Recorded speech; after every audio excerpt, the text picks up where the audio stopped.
The new Porsche Cup 992.2 has arrived in iRacing, and it's mega. It's about 2 seconds faster than the previous version here at Spa, largely due to the addition of ABS and traction control, which really change how you have to drive the car compared to the previous version. Here's everything you need to know to go fast in the new Porsche Cup car.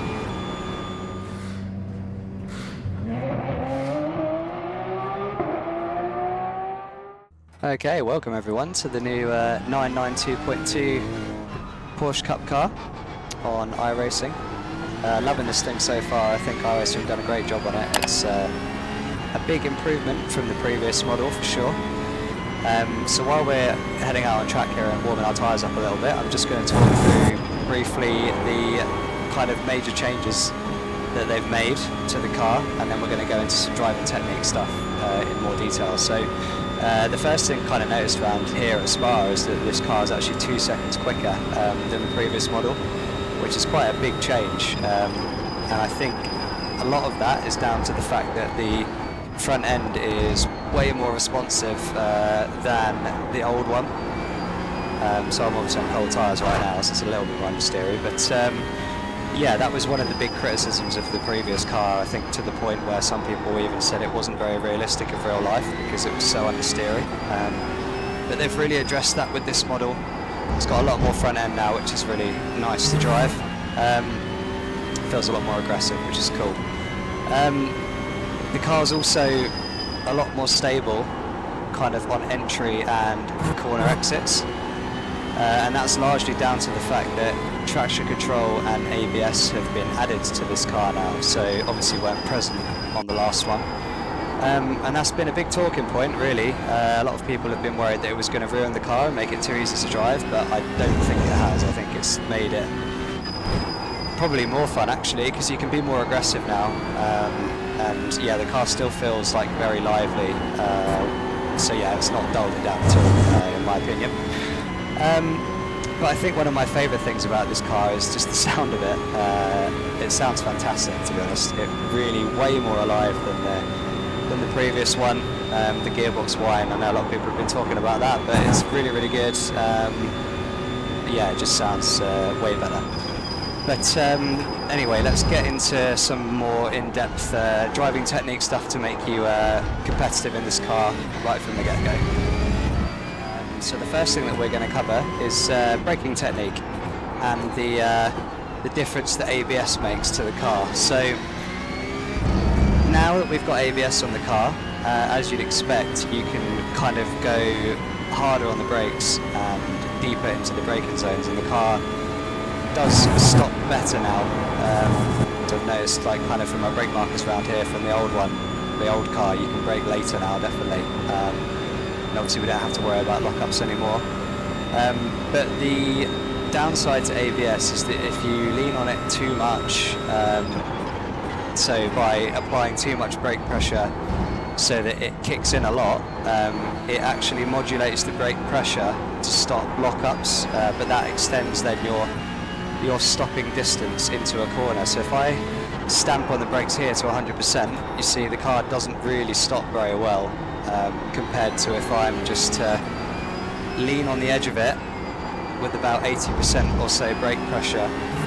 So the key to kind of being quick in this car, the same as GT3s really, is to kind of like lean on the edge of the ABS activation, but don't fully rely on it to stop the car, because your stopping distance will increase if you're using a lot of ABS, basically. Okay, so we're going to touch on tip number 2 then. We are going to talk about trail braking. So trail braking is always important in Porsche Cup cars. It's pretty key to making them rotate on corner entry. But the ABS does change things a little bit with this new version compared to the old one. The old one really relied on trail braking on entry, and you had to kind of get the car rotating, even sliding quite a bit on entry to actually be fast through a corner.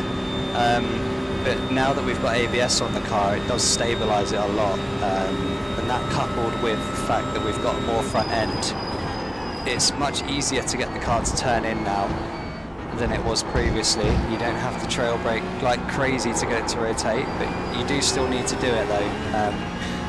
but I think the kind of main thing about that is that you have to be quite precise now with your trail braking, because you can carry more entry speed into the corner.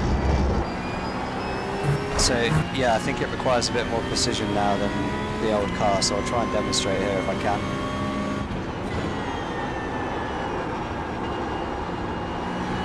Okay, so you have to do it for long enough, but as soon as you come off the brakes, understeer can creep in, especially if you get on the throttle, which I am going to touch on now. Okay, moving on to tip number 3 then. We're going to talk about our throttle inputs and how the traction control affects the weight transfer in this car. So before, in the old Cup car, we used to trail brake quite aggressively, like we said, to get it to rotate on entry, and then as we got to kind of the middle of the corner when we wanted to start getting on the power again, the kind of like the weight transfer point, we would instantly transfer to the throttle, and we would use basically the fact that the car would slide on the power, like rotate on the power, to continue that rotation through the corner.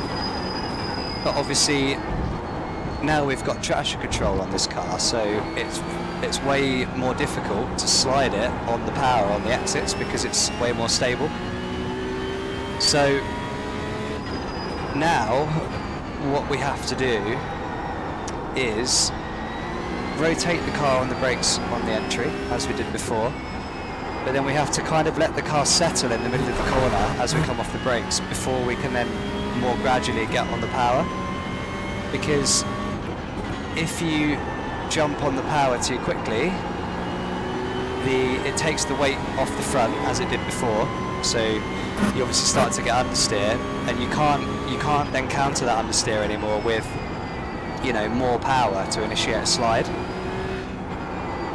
which is a massive characteristic change, I think, and probably the biggest difference I've noticed with this car. So if I try and demonstrate here, to see, even when I got on the power a little bit early there, the car just starts to understeer straight away because the traction control kicks in to stop you, you know, getting the power down and the rear wheel's spinning up and you slide in, and the weight is then gone off the front, so the car just understeers basically. So yeah, you have to be very careful of that in this new car. But I think once you get used to it, it's almost weirdly like a front-wheel drive front-engine GT3, in the way that you've kind of got to let the car settle in the middle of the corner and then kind of ease onto the power. But yeah, that's the throttle inputs.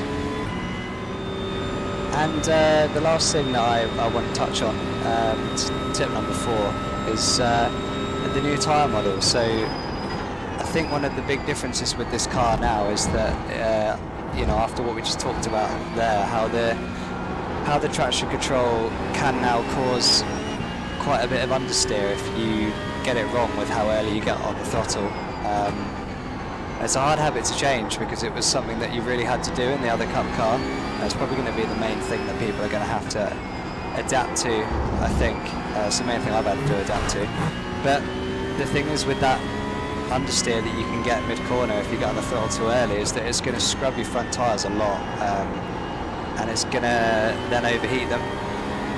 So rather than, the problem in the old Porsche Cup car would be like if you know, got too trigger happy and had a slide out of a corner, your rears would be hot for a couple of corners and you'd be fighting the rear a bit. But now you can have the issue of if you get on the throttle too early and you get a load of understeer mid-corner, you're going to overheat the fronts and then you're going to struggle with turning for a few corners. So it's actually kind of like the opposite problem that you used to have with the old Cup car. So yeah, something to think about there with the new tyres as well. So then, to summarise what we've kind of covered about the changes with the Cup car and the challenges of this new model. It's faster overall, obviously, a couple of seconds quicker over lap here at Spa, and that's down to a lot of it to the more responsive front end, but also the fact that you can brake later now with the addition of ABS. And that ABS also makes the car more stable on corner entry and exit.